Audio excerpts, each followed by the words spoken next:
On July 1937, Amelia Earhart took off from Papua New Guinea for Howland Island in the Indian Ocean. Her plan was to circumnavigate the globe, and she was nearing the end of her journey.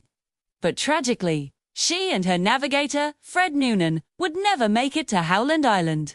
Their plane disappeared over the Pacific, leaving behind a mystery that has endured for decades. Now, the official story is that Amelia's plane ran out of gas and crashed into the ocean. But what if I told you there is evidence that she actually landed on a remote island and then, get this, was captured by the Japanese and executed? Sounds crazy, right? Well, stay with me because we have some pretty solid clues that this might be true. You see, before taking off from Papua New Guinea, Amelia and Fred had charted their course and planned their route meticulously. They had calculated their speed, their altitude, and even the amount of fuel they would need to reach their destination. And yet, according to the official account, they just vanished without a trace.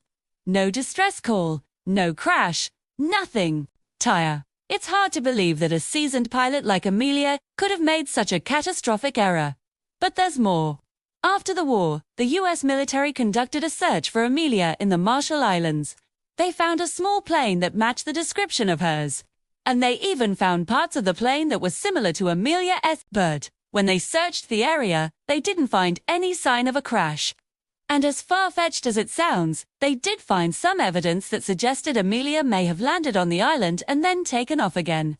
For example, they found a tire that was completely intact, which wouldn't have been the case if it had been in a crash. They also found a pair of shoes that were neatly placed on the beach, as if someone had taken off her shoes and left them there.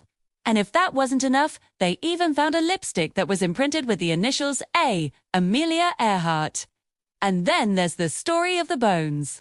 After the war, 2 human bones were discovered on a coral reef near the Marshall Islands. Then, in 2017, scientists analyzed the bones and determined that they very likely belonged to Amelia Earhart. But here's where things take a dark turn.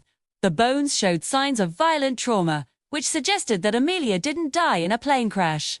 Instead, it looked like she had been shot. So, what really happened to Amelia Earhart? Well, the evidence is pretty damning.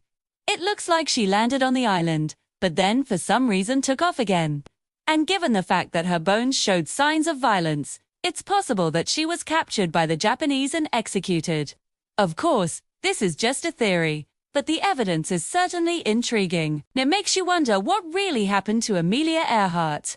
If you want to know more about this fascinating mystery, check out the links in the description below.